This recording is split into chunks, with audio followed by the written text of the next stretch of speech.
બાંગ્લાદેશમાં હિન્દુઓ પર સતત અત્યાચાર થઈ રહ્યો છે। જો કે આ અત્યાચારના પડઘા ભારતમાં પણ પડતા દેખાઈ રહ્યા છે। દિલ્હીમાં વિરોધ કરવામાં આવી રહ્યો છે। જી હા, બાંગ્લાદેશ દૂતાવાસ બહાર હિન્દુ સંગઠનો પહોંચ્યા છે અને વિરોધ નોંધાવી રહ્યા છે। વીએચપી સહિત હિન્દુ સંગઠનોએ હલ્લાબોલ કર્યો। મોટી સંખ્યામાં લોકો વિરોધ પ્રદર્શનમાં જોડાયા। બાંગ્લાદેશ દૂતાવાસ બહાર ચુસ્ત સુરક્ષા ગોઠવી દેવામાં આવી છે। આ દ્રશ્યો આપ જોઈ રહ્યા છો।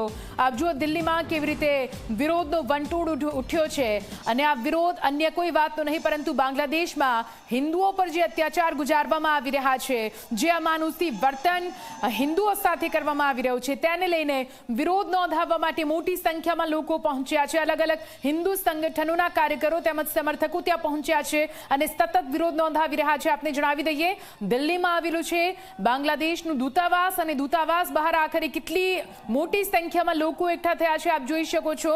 અને આ દ્રશ્યો જે સાબિતી પૂરે છે કે આખરે બાંગ્લાદેશમાં રહેલા હિન્દુઓના પડખે ફરી એકવાર ભારતના હિન્દુ સંગઠનો આવ્યા છે અને જે વિરોધ અહીં વ્યક્ત કરવામાં આવી રહ્યો છે, જે અમાનુષી વર્તન સતત એક બાદ એક જે વિડીયો બાંગ્લાદેશમાંથી સામે આવી રહ્યા છે, જેણે ભારત સહિત પૂરી દુનિયામાં ચકચાર મચાવી દીધી છે।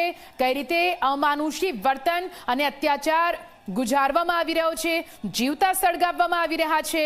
ઇશ નિંદાની વાત કહી કેવી રીતે અહીં મોતને હવાલે કરી દેવામાં આવી રહ્યા છે, જીવતા સળગાવવામાં આવી રહ્યા છે। આ વાતનો જ વિરોધ હવે દિલ્હીમાં થઈ રહ્યો છે। આપ જુઓ કેવી રીતે દૂતાવાસની બહાર મોટી સંખ્યામાં હિન્દુ સંગઠનો પહોંચ્યા છે। જો કે પોલીસનો પણ ચુસ્ત બંદોબસ્ત અહીં ગોઠવી દેવામાં આવ્યો છે। મોટી સંખ્યામાં પોલીસ જવાનો અહીંયા ઉપસ્થિત છે અને કોઈ આ ઘટના ન બને તેને લઈને અહીંયા બેરિકેડિંગ પણ કરી દેવામાં આવ્યું છે।